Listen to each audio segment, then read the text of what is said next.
Friday. I'm hanging at home today with one of my children that picked up the beginning of the year funk when everybody gets back together. Everybody shares germs. So we're home today. It is a beautiful fall day. So I've got a few things.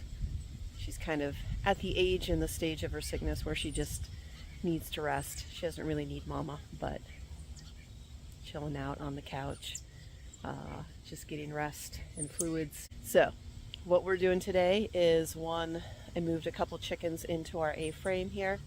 I'm working on having them kind of till the center of the garden, just disturb the surface a little bit, eat any bug larvae, eat the weed seeds, and then I think I'm going to run them back and forth over each of our center beds a couple times, have them leave their droppings for fertilizing, and then I'm going to just kind of reform the beds with a rake, cover it with compost, cover it with leaf mulch, and put this part of the garden to bed for the winter. I'm so excited with the amount of tomatoes that we still have producing. I've loved using this trellis. It's worked really well. So I think this is going to be my method for trellising indeterminate plants. Peppers to pick for the day. We've got some nadapeños. These are amazing. I will definitely grow these in the future. They are not spicy. They're the flavor of the jalapeno without the heat. Shishitos. I have 2 of these plants, and there's a ton of these peppers. These are Pippin Golden Honey. These are my favorite. Eating the ones that are ripe. The ones that are ripe are, let me get the leaves out of the way here, orange. They are like eating fruit. I usually eat 2 or 3 of these every time I'm in the garden. Sweet banana peppers. Also hot Hungarian wax peppers.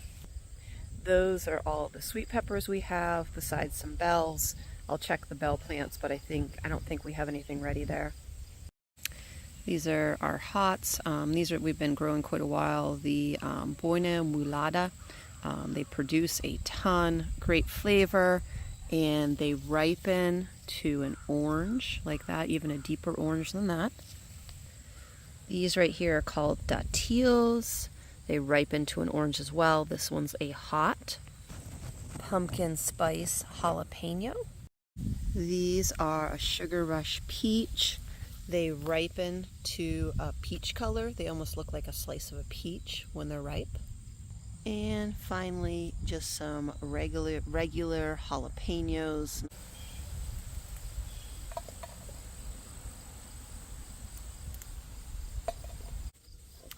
Alright, so these are just the harvest from my Pippin Golden Honey.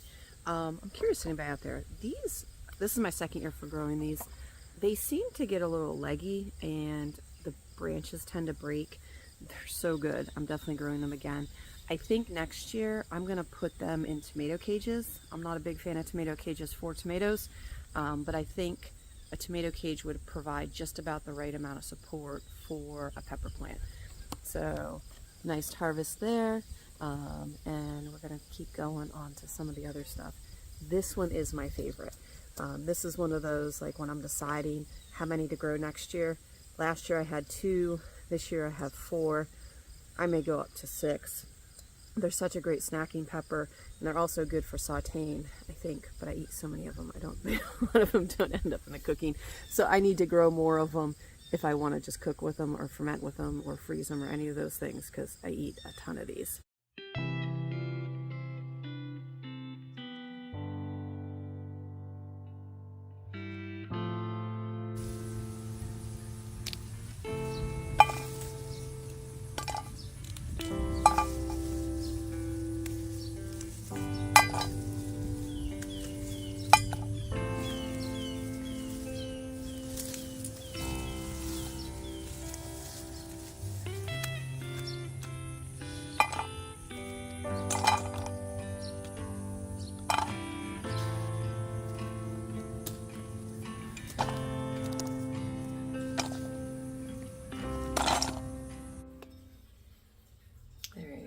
In the kitchen, stage 1, sourdough pizza dough, anyway, for Friday night pizza night. We have done Friday pizzas for years. We actually, reading Barbara Kingsolver's book, Animal Plant Miracle, one of the things they always do on their Fridays was have pizza. It's kind of, there's something kind of soothing about knowing what the dinner plan is and having something ready to go and knowing it's not a really intensive thing to make. So in our house, usually Thursday nights, leftover nights, clear out the fridge before the weekend, which also I find very calming. Thursday's my tired night of the week, so having that in place makes things feel calmer. Knowing that I'm making pizza for Friday dinner also I find calming. Now I always use, for my sourdough recipes, I rely very heavily on Farmhouse on Boone.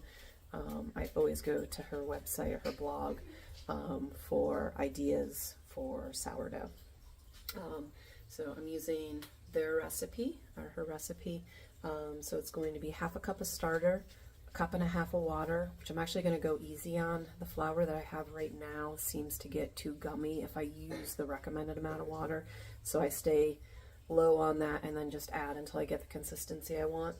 4 cups of flour, 2 teaspoons of salt, 2 tablespoons of olive oil.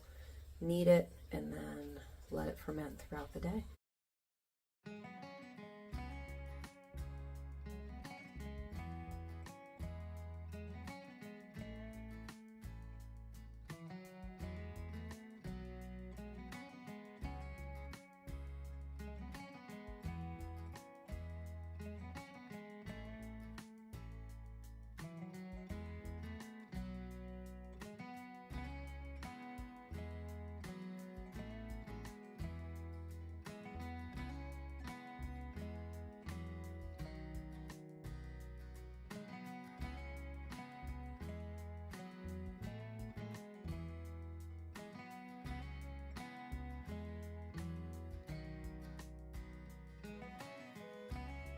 When you want something that rises, flour matters.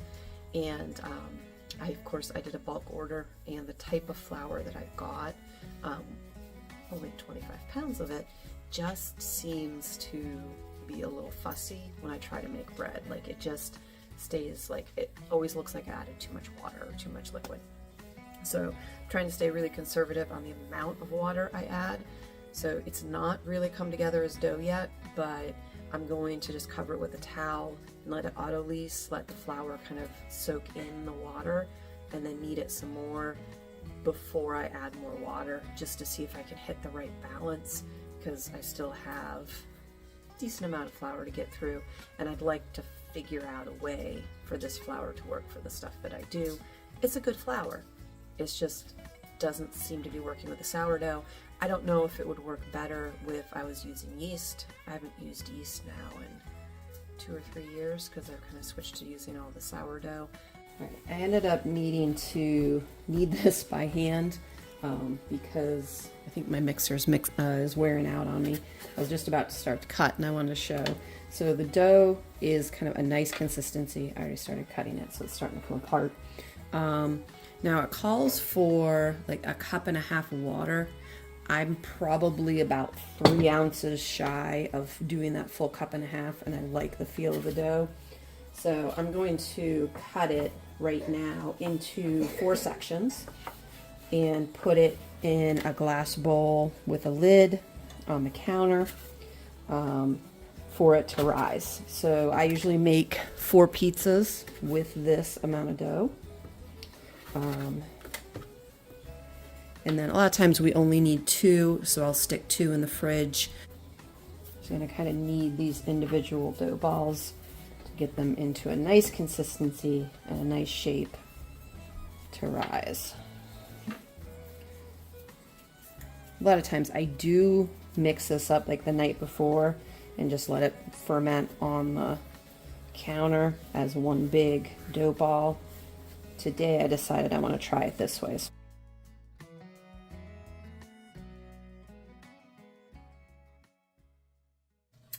Alright, so sourdough pizza's made. I've got some tomatoes that have ripened, like we picked them partially ripe because we were going to get rain. So I'm going to cut them in half or quarter them, put them on a cookie sheet with some parchment paper and roast them. This is going to make our sauce for our pizza tonight.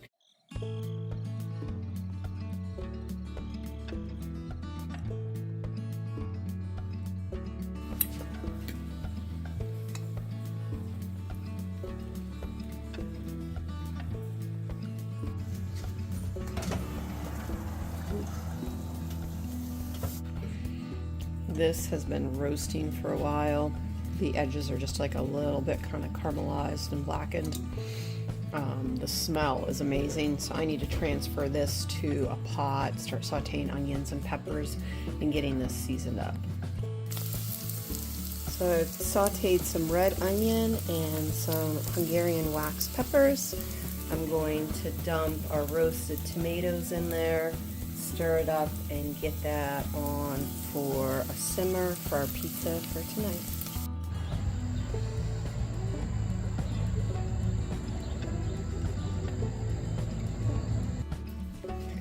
Alright, next phase, we've got our pizza dough going, we've got a loaf of sourdough going.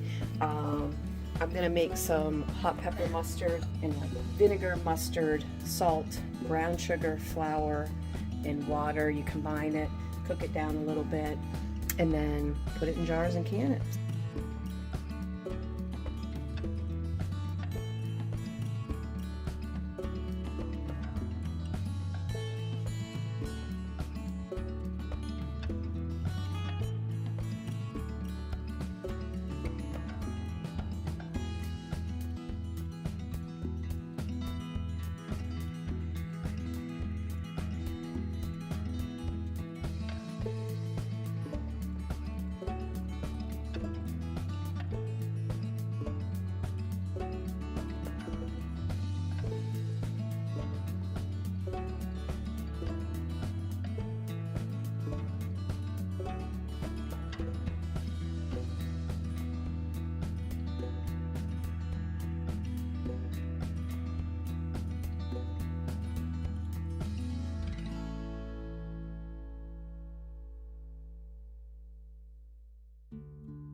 Hey, Katie girl, you ready to go up to bed?